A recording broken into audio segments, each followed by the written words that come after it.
Time turns on, and ages come and pass, leaving memories that become legend. Legend fades to myth, and even myth is long forgotten when the age that gave birth to it comes again. In one distant land there was a beginning. It was not the beginning. There are no beginnings to the turnings of time, but it was a young lord, Strom was his name, had just inherited his father's countryside castle when a beginning was had. And as great legends do, this story began with love for a woman. Young Dath, married but unsatisfied and longing for another woman's touch, approached the local priestess, seeking her love. Edita was her name. When approached, she denied him, swearing her life to the temple. In his fury, Dath commanded his guards to throw her in the prison. She denied and made her escape, and raised her temple's soldiers in rebellion. Dath, even angrier than before, raised his fighting men and burned the temple to the ground, seizing the surrounding villages.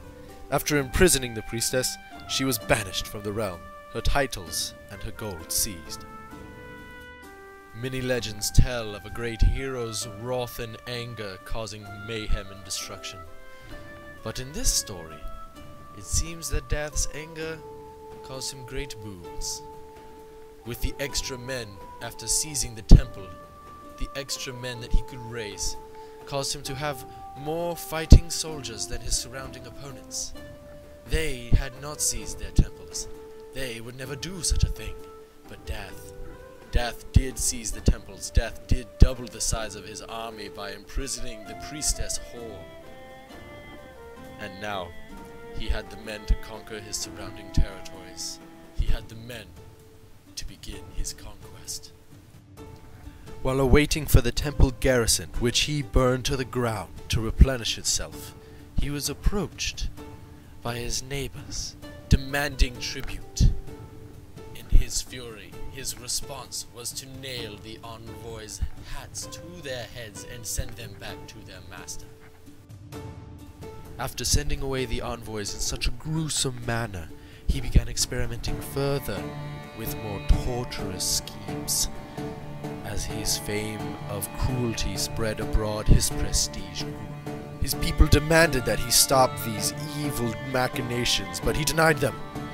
He continued his cruel experiments. After scouting out his neighbors' levies, he decided that he needed more men. So he went to the only other place he knew, the local city in his province, demanding that its mayor turn over the city's control to him. The mayor acquiesced, fearful of his reputation of violence. And now, with all 3 villages in his county under his control, he had more men than his neighboring opponents by a landslide, well enough to defeat his army in the field and lay siege. So soon, the conquest would begin. On the eve of Lord Dath's first war of conquest, he discovered his love for impaling men on spikes. This spread quickly as his people, in fear, gossiped with all the neighboring counties, and soon his wrath was feared throughout the known world. Just prior to the beginning of the war, Dath fell ill, postponing the invasion of what I can only assume is pronounced Dolomizi, the immediate neighbor of Lord Dath to the south. But soon Lord Dath's health would return, and with it his desire for conquest. After long preparation and fabrication of claims, Lord Dath declared war on Chief Wojtek of Dolomizi. The vastly outnumbered army of Dolomizi stood no chance, as Lord Dath declared himself an inspiring leader on the battlefield, leading the charge from the center. The enemy army was crushed. They stood no chance at all. Soon the siege would begin, and the county would go to Dath, in the beginning of his empire. The war ended in a matter of months. Lord Dath's men swarmed over Dolomizi, raided the villages, stormed the churches and the castles, and the demands were enforced upon Lord Wojtek. Now Dolomici was part of King Death's county. He owned 2 counties now. It was only a matter of time until he would begin exerting his influence over his smaller neighbors, and eventually seize the Duchy of Brandenburg. Soon the fabrication of claims on the Diamond territory to the north was completed, and Lord Death wasted no time in declaring war and beginning to seize the land. The armies at this point even more outnumbered Diamond than they did Dolomici before him. It was only a matter of time. Lord Death ignored the Lord of Diamond's many pleas for peace, and crushed and claimed his lands. One by one, the small surrounding territories fell to Lord Death's marauding band of raiders. Years went by without a chance to strike at the larger Duchy of Brandenburg. But then, to the southwest, it was war with Saxony. Brandenburg's armies were drawn to the southwest to fight the Saxons in their lands. With this opportunity, Lord Death honorably attacked from behind, without the enemy army present. The men marched on Brandenburg, forming a host 2,000 men strong.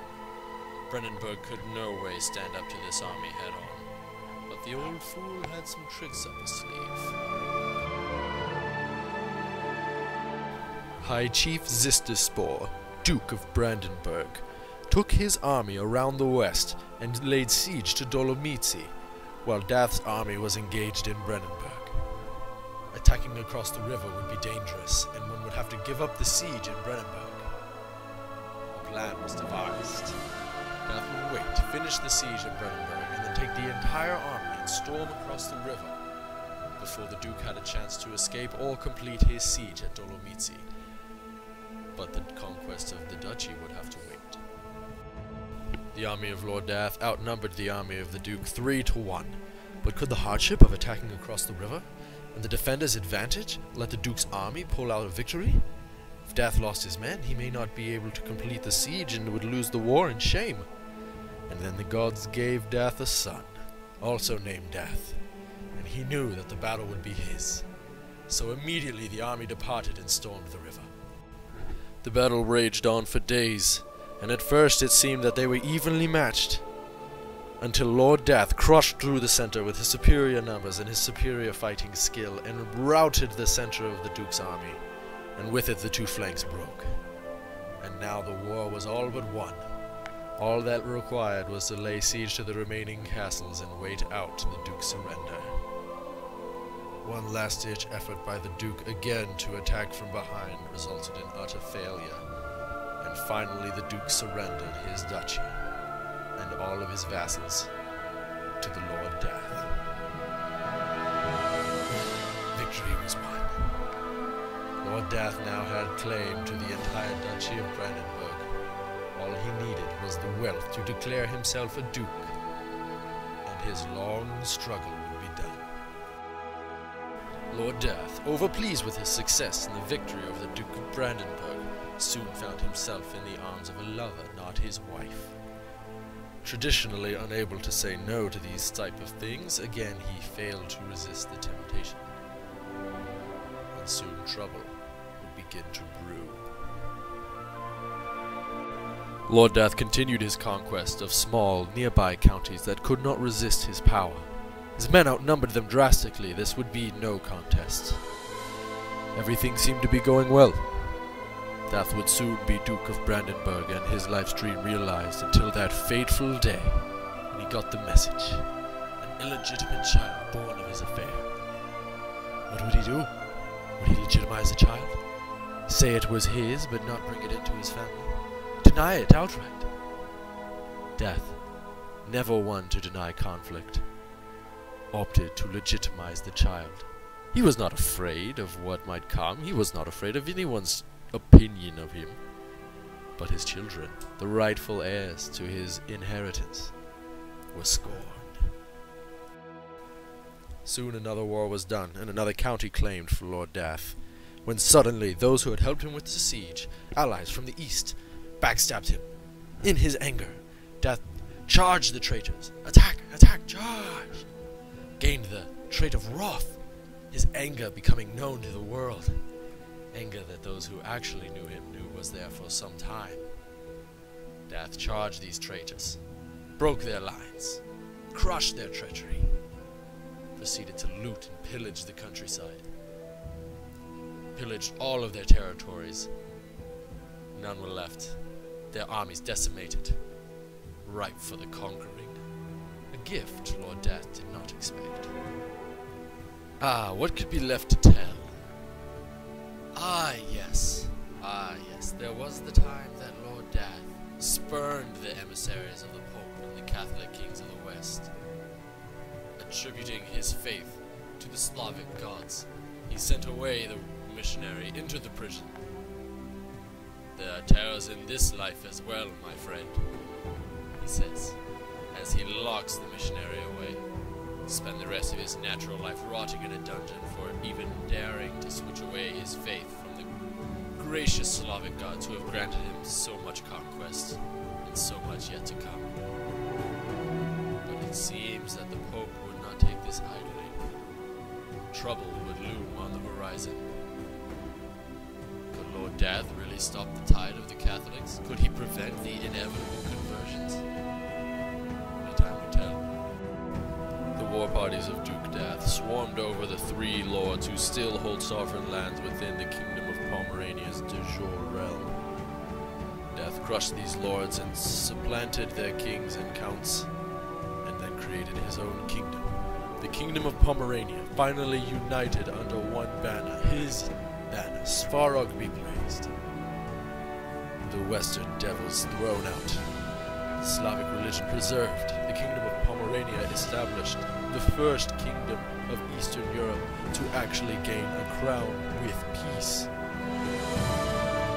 could die happy now, risen all the way from a count to a duke, now finally to king. King of Pomerania. But there was one more thing Death had to do before he killed him. You see, Death's wife was old and not attractive at all anymore. She was way past her prime. So, naturally, he decided to take a mistress. Death, being the young, ripe age of 56, still full of fertility, opted to go with the very appropriate and not underage 16-year-old mistress, whose name was Ewa. Death's steward advised against this, but Death was quoted as saying, "Nah, don't worry, bro, the age of consent is only 14 in Pomerania," and he totally went for it. Ewa then laughed in his face, saying he was far too old and too ugly to ever have a chance with her. Also, Death's wife found out about the incident and now hated him for it. Death shut himself away, and for the rest of his natural life remained locked in his castle. Murmurs of, "Don't worry, bro, you still got it," drifted through the halls, falling on deaf ears, until the day came. On October 26th, year 903 AD, King Death I died at the age of 62 of natural causes.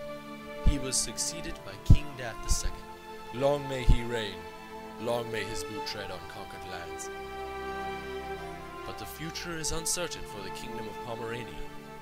Will the illegitimate children of King Death I press their claims? Surely they would not sit idly. The kings of the West, spurned by the imprisonment of their mercenaries, surely they would not take that lightly.